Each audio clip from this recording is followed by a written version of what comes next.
Ils ont fui l'enfer. Abandonné les plantations, laissé derrière eux les chaînes, les coups, les humiliations. Ils ont couru, traversé les forêts, escaladé les montagnes, plongé dans les marécages. Ils ne cherchaient ni vengeance ni guerre, seulement la vie. Une vie libre.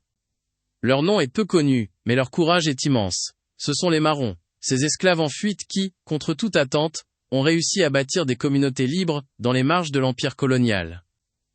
Dans les colonies d'Amérique, de la Caraïbe et jusqu'au Brésil, l'esclavage déshumanisait. Il broyait les corps et effaçait les noms. Mais certains ont refusé l'effacement. Dès qu'ils le pouvaient, ils prenaient la fuite, souvent seuls, parfois en groupe. Ils se cachaient, s'organisaient, s'adaptaient à des environnements extrêmes. Et peu à peu, dans l'ombre des montagnes, ou au cœur des forêts tropicales, ils ont recréé une société. Ces communautés marronnes étaient faites de fragments. D'anciens esclaves d'origines diverses, réunis par la fuite, liés par une seule chose, la volonté de ne plus être possédés. Ils ont inventé une nouvelle vie, mêlant tradition africaine, influence amérindienne, et adaptation aux réalités locales. Ils cultivaient, chassaient, construisaient des villages entiers à l'abri des colons. Ils ont créé une culture propre, parfois une langue, souvent une mémoire. Mais leur existence n'était pas paisible. Les colons les considéraient comme des menaces. Des troupes étaient envoyées pour les traquer, les ramener, les exterminer. Pourtant, les Marrons ont résisté. Parfois, ils ont même signé des traités de paix avec les autorités coloniales, reconnaissant leur autonomie en échange de la fin des attaques. En Jamaïque, les Marrons de Nannytown ont tenu tête aux Britanniques pendant des années.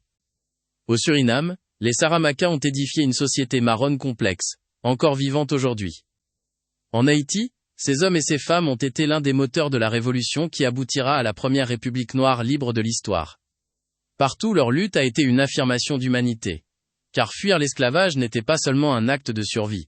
C'était un acte politique, spirituel, existentiel. C'était refuser l'ordre établi, refuser de se laisser définir par le statut d'objet ou de marchandise.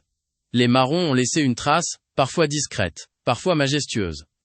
Leur culture a influencé la musique, les danses, les savoirs médicinaux, les cosmogonies. Leur mémoire traverse les siècles dans les chants, dans les rites, dans les regards de ceux qui descendent d'eux. Longtemps ignorée, leur histoire revient peu à peu à la lumière. Elle oblige à repenser la résistance non pas seulement comme des batailles armées, mais aussi comme une capacité à vivre autrement, en dehors du système, dans une autre logique, celle de la dignité. Les Marrons n'ont pas seulement fui, ils ont construit. Ils ont rêvé. Ils ont prouvé qu'il est possible de renaître dans l'exil, de reconstruire une humanité sur les ruines de la violence.